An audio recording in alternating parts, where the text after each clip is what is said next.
There are two things I really like about Call of the Night, or Yofukashi no Uta. The first is the music by Creepynuts, and I say that even though I don't like the way the opening was cut. That part in the middle where they're just sitting around watching TV was kinda dumb. But I really like the insert song, Lost Time, which perfectly complements the chill atmosphere of the anime, and I love the ending song, Yofukashi no Uta, a song so good that they named the anime after it.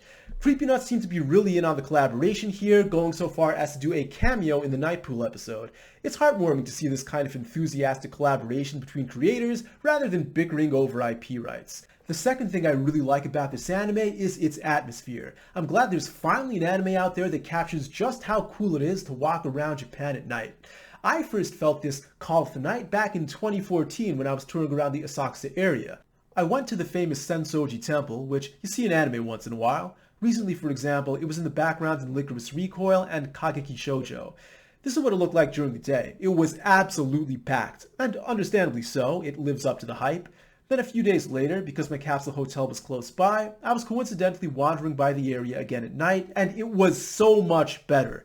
Not only was there almost no one around, but you could still walk right up to the lanterns and pass through the gates. You couldn't do that around a nationally important cultural property in the US. You'd have to close the gates, rope it off, and surround it with security guards, because otherwise people would break it, burn it, piss on it, and draw graffiti on it, guaranteed. In Japan, you're trusted not to fuck things up just because no one's around, and that gives you a level of freedom when you're walking around at night that you can't get in the US. Now that was on a weekday night around 11:30 p.m. I recently went back on a Saturday night around 10:30 p.m. and it looked more like this. There were definitely more people around, but not nearly as many as during the daytime, and no one was rushing around. Everyone's just casually strolling about without the fear of being stabbed or mugged. Anyway, back to Call of the Night. The story itself is average so far, and I don't mean that in a bad way. It's just a character-driven show where, aside from the main two characters, we barely know anyone in depth at this point. It could definitely get better, but for now I'll give the show a single plus. On a side note, I haven't seen Baka-Raptor from the same manga artist.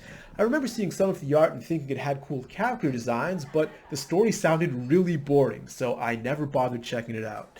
Unless anyone recommends otherwise, it'll probably stay that way because reviews for Call of the Night were substantially higher than for Baka-Raptor.